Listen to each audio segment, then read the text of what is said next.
Hi, in this video I'm gonna show you how to shoot the Milky Way during summertime. So this is a beautiful thing to do in landscape photography. The Milky Way is just one of everyone's dream because of its like impressive shape. It's at night, these are like very unusual picture, and the colors it can give and the beauty it can offer is just out of this world. So everybody wants to do it at least once in his life, and in this video I'm going to explain you how to do it properly and make sure that you don't miss it. So I'm here in a ski resort in France called Super Devoluy, which is I'm gonna write it down here so that you guys know. And this is a beautiful place because there's a lot of clear sky here in summertime, which makes it perfect for night photography and Milky Way photography. And usually skies are bright, are clear, so even at night, so you get like amazing stuff, and you got a lot of hikes to do around, beautiful landscape, sunrise, sunset. So yeah, you've got everything, and obviously astrophotography. So I'm gonna dive into this and share with you all the important information, going from gear, time of the year, what application you might need, composition, and all this kind of stuff. So let's get going.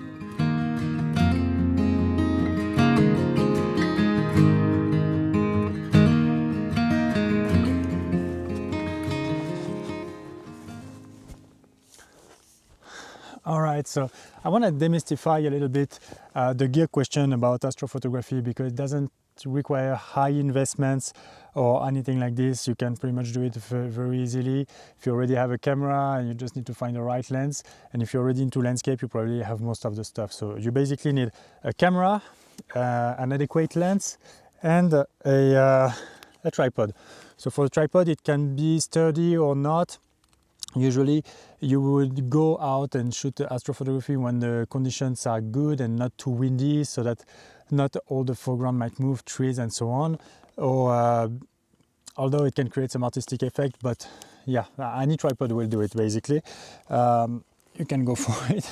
When it comes to the camera, so I would recommend a mirrorless or traditional reflex. I mean, used to be traditional, and for example, with a sensor that doesn't have too high density in pixels, so that it doesn't create too much noise. I'm using a Fuji X-T3 with 26 megapixels. I know that there is the new one, the X-T5 with 40 megapixels. I tried it. I am here to look at the pictures, so I can't really judge on it right now. But I'm afraid it's going to be too much and it can create too much noise, so I will see about it. And when it comes to full frame camera, then go for something like 24, 25, 26 megapixels from Nikon or Sony. I know that these are good brands that don't create too much noise, so definitely something good to go for. When it comes to the lens, you need a lens that opens wide, meaning the f number needs to open wide. I have a f2.0 and I will not go above f2.8, because then the diaphragm closes too much and there is not enough light entering the sensor, and you will struggle a little bit to create perfect pictures. It can work, but it's not going to be great, so better go for something great. I personally use a wide angle because that's what I prefer to use in astrophotography. Many people do as well. So this is for me a Samyang 12mm f2.0. I go for a third party because Fuji doesn't have a good one for astro. So yeah, that's pretty much why I chose this one. It's extremely affordable. I know it exists for Fuji and for Sony. I'm not sure about the other brands. And it costs about like maybe $250 or $200 or $200 or euros, 250 more or less. And it's a good one. I mean, you've got good corners, a bit of vignetting, but you can recover it in post production, so no problem. And it's small. It's light, you can carry it around with you without any problems. So for me, that's the perfect companion for now. All right, that's pretty much it about the gear. I don't want to spend too much time on this, and tell you a little more about the more interesting stuff. I'm so sorry, there is one single thing I forgot to mention in this video. While on site, it's the period to see the Milky Way. So basically the Milky Way is mostly visible from March till October, and this is simply explained by the fact that the rotation of the Earth around the Sun is changing, and the position between March and April is the best to see the center of the Milky Way, while in the winter months you will still be able to see part of the Milky Way, but it will be a less brighter branch of it. So you might still see some bright stars, but not as much as in summer months. So like spring and summer is definitely the way to go when you want to shoot the Milky Way. Okay, that was it. Let's get back on site.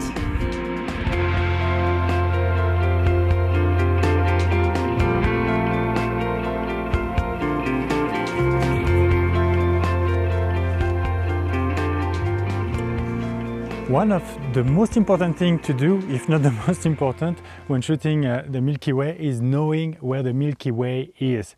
And the first step in doing this is getting an app or getting online, finding some tools. So I'm going to recommend you a tool here, which I guess most of you already know. This is Photopills. So this is an amazing app that helps you basically plan all your shoots. So knowing where the sun rises, where the sun sets, what time of the day it is, what time of the day it rises, where the Milky Way is, what's the state of the moon, and so on. Because you need to consider the moon as well when shooting Milky Way. If you have full moon, you won't be able to see the Milky Way because the night will be too bright, or you will be able to see it, but it will be quite faded. When you go, when the moon is actually not visible, then you will be able to just shoot amazing photograph of the Milky Way. Also consider that the moon rises during the night, so check at what time in the night it will rise, so that when you shoot, you don't have the moon rising, and then your shoot will be all blown out because the moon will be too strong or your Milky Way will be too faded. So this is something important. You usually have a small window. At the time of the year I am now, I have about an hour and a half to be able to shoot before the moon rises. And right now the moon is it started to be disappearing quite a bit. So I'm not too worried about having it in my frame. It can even create sometimes some beautiful effects. But generally I would recommend to avoid having the moon in your frame. So, the thing is, let's take a look at Photopills. Then I think that will be much quicker. So I'm gonna grab the camera like that so that you guys can see where I'm gonna be placed. You might be able to see here the screen of my phone. So basically I'm opening Photopills and I'm on the home screen of Photopills, and I'm going in the planner here. And well, I can first show you about the moon. Checking the moon. So if we look at Sunday, July 28th, we can see that the moon is like it's the last quarter of the moon. So basically it won't be too visible. We have the time it rises. So at midnight 10, the time it sets, starts setting at 3 p.m. So it's in the afternoon. So basically from midnight 10, you will have the moon visible in the sky. And so let's get back to the planner.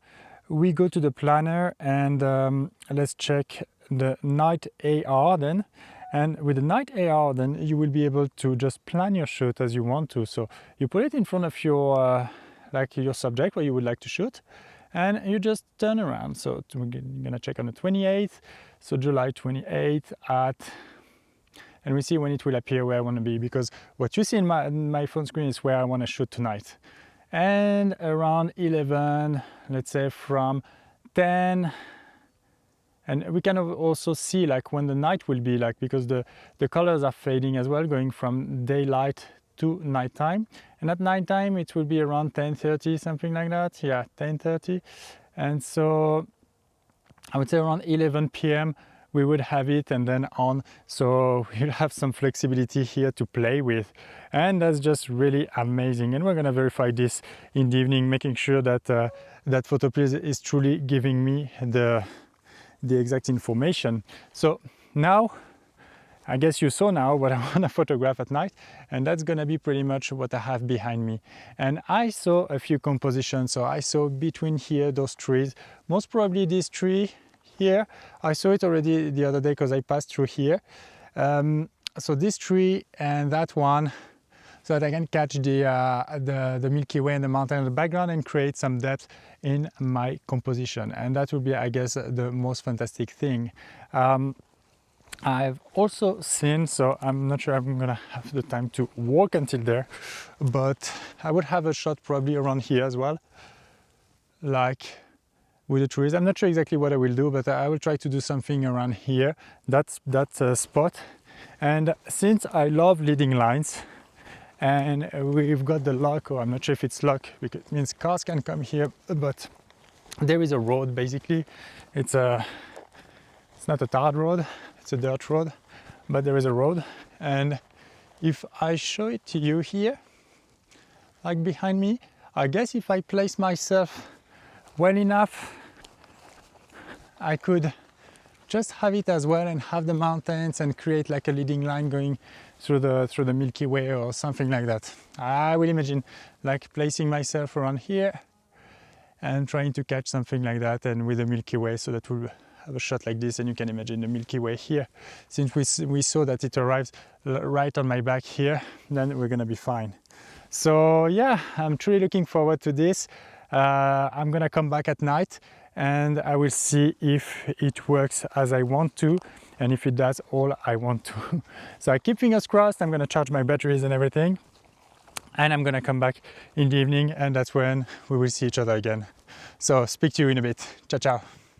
So I finally arrived on site, and as I checked earlier, I just want to verify that actually what my app was saying is correct, and that's for me to verify that it's good, so that I can trust it and make sure that what I anticipated earlier today is good, and also for you to see that what I'm telling you is also right. So basically I'm in Photopills now on my phone here, and I am like checking the night augmented reality, and if I'm checking the Milky Way at 11:46, we go a bit further. All right, it seems to be totally correct. So I'm gonna hide a little bit the light, making sure. Yeah, I see the stars, and the stars are definitely aligned with my what my phone is showing. So actually all the composition I was anticipating earlier are gonna be normally fine. So I'm gonna continue shooting, and I'm gonna show you how to shoot basically, and do a few composition here. Then I'm gonna move a little bit higher up where I was showing you earlier, and hopefully we make great shots. I have to speed up a little bit because the moon will rise, and then that can be tricky. So I'm starting my night session now, and I came to the spot I showed you earlier, and that's actually amazing, because between the expectations and the reality in like astrophotography and shooting the Milky Way, there is always a big difference. The result is way better than the expectations actually. And in this case, I actually placed the camera in like landscape orientation, and I'm shooting basically a tree, and like we just see the top of the tree and the top of the mountains on the background, and I do have the Milky Way coming all the way through the picture from left to right. I mean, not exactly all the way because it's fairly vertical at this time of the year, but it still looks like very beautiful. And for that, the composition is great. So I didn't catch any foreground. I keep it like simple and easy by having only 2 layers, not having too much depth, and actually making the Milky Way like very dominant. In terms of parameters, so that will be pretty much the same as I usually use with my Fuji. On other cameras, of course, it can be a little different, like I'm thinking about Nikon or Sony, for example, that have like a little better sensor when it comes to night photography. So so the parameters I'm using, I'm basically shooting at the ISO 6400, which is good for me, and I'm taking 20 shots of 8 seconds, so it can be 8 to 10 seconds. I don't go any further than this because I don't want to catch any star trails that then doesn't look like great. Of course, you can maybe go a little bit further and it won't be very too visible, but I'd rather keep it shorter and then enhance the picture in post-processing to ensure the best result. And that's only me being technically maybe a little bit freaky, sorry for that. I spoke with other astrophotographers that are doing like amazing stuff and they don't really care about this, so I guess it's every one of us has its own habits, and that's mine basically. And I'm shooting at f2, so that's my Samyang 12mm f2.0, so I'm shooting at f2, and of course I'm doing the focus in manual. Actually it's a manual lens, so it doesn't matter, and during the night you have to do it manually, and you basically target the one of the star or one light that you can have like far away in your picture, and then you focus on it, and then you will be able to have something in focus. So you might have to do some few trials before you get it right, but it's but once you make it, it's gonna be fine, and the picture will look like very professional and definitely great. So these are the parameters, so it's fairly simple. It might be a lot of information to hear like just right now, but generally it's fairly easy. It's pretty much always the same parameters, so I would not worry too much about this.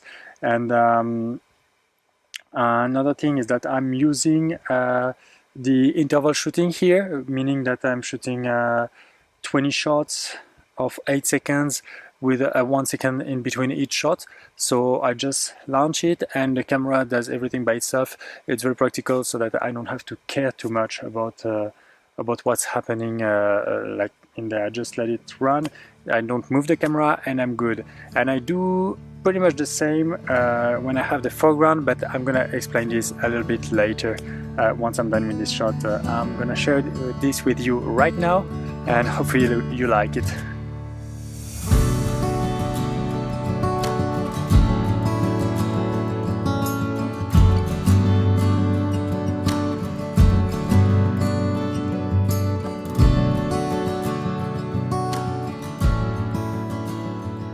So I'm having now the camera shooting with a foreground. So I'm gonna show you right after the picture I'm taking now. I'm gonna do most probably only a portrait orientation. I might try actually the landscape orientation too, but basically I'm doing it with a foreground. And this is a composition I think I showed you this morning as well, where basically I have one pine and another one that creates a depth. Then we have the mountain on the background and the Milky Way, I mean the sky, so the Milky Way that comes like, of course, as the sky and as the background as well, and that dresses up the whole image. And that really creates like nice atmosphere. The thing you need to be careful about here is about the foreground. So all what's about the sky is always the same. So basically ISO 6400, 20 shots, 8 seconds, f2.0 for my camera because it's the lowest. But for the foreground, it's not tricky at all. It's just that you need to expose more, like much longer, if you want to have something which is visible and retrieve some of the darkness from the ground, from the foreground. So basically here, what I'm doing is that I'm shooting at 50 seconds and ISO 3200, so that I don't have that much noise on the foreground. And I'm doing 10 shots, and then I will merge them later on, so that I will stack them so that I reduce the noise and increase as well the dynamic range of my picture. So yeah, that's now what's shooting. So that's why I'm not right next to the camera, so that I can let it work. I have the light from from my recording camera now on the other way around, so that I don't disturb at all my my shooting from the foreground.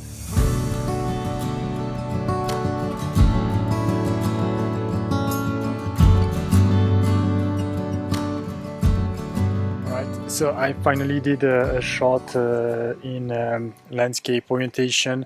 I did actually another one that you have seen with the road passing and leading to another way and going towards the Milky Way. So that was kind of cool shot as well. And on all those last shots, so I used the same technique of having a different exposure for the sky and for the foreground, so that I can combine them and have an interesting exposure overall. So we're gonna get back to the computer, and we're gonna look at some few details of these pictures, because I feel that there are like few things I want to show you and I want to share with you to justify a little bit what I was explaining a bit earlier. So let's go to the studio, to the computer, and let's talk about this. All right, see you in a second.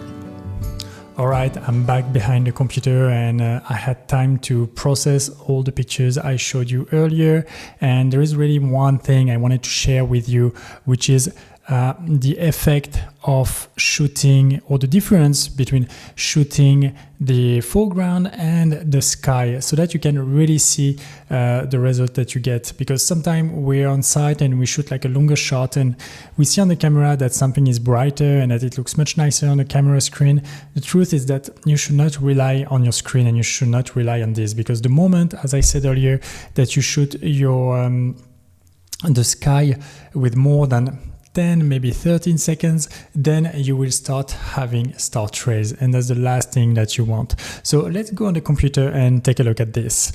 So here is one of the shots that I showed you earlier, and this is a 50-second shot. So let's take a look here. This is a 50-second shot at ISO 4000. I did 4000 so that it doesn't get too noisy.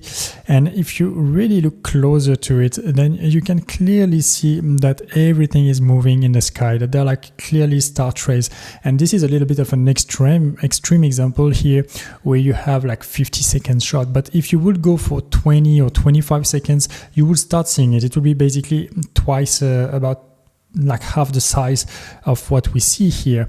So that's, of course, you will have like a brighter foreground, and that's exactly why I did this. I want a brighter foreground that I combine with my sky. And if we look at this picture, which is the final one, I go like very close to it, and you can see that my stars are like fairly clear here, and that there is no star trail, or you might see some in the corners, but that's more relates to the lens as opposed to the exposure time. So basically, you will need to really pay attention to it. And let's check another example, which is the one the shot with the road. Again, a 50-second shot, and then you see again the star trail here. So that's really important to not get fooled by what you see on the camera. And here we see again the shot of this the sky with the right exposure at 8 seconds. So yeah, really don't rely on your camera and what you see in your screen, because you can pretty much do anything today on the on your computer or on post-processing, so you can rework your picture there. So expose well, follow the indication I gave you. I guess that these are like good parameters, and adjust according to what you prefer as well, because we're all different and we all want different things, and that's really important that you create your own style, your own habits. I'm just giving you some guidance here so that you can really start with like good basis. Then after, it's up to you to adjust to what you really want. All right, that's pretty much it for this week's video. I really hope you enjoy it. If you liked it and if you like my content, then feel free to give me a thumbs up. Feel free to subscribe by clicking on the subscribe button below. That would be amazing. And I wish you good luck with your photography, and see you next time for new adventures.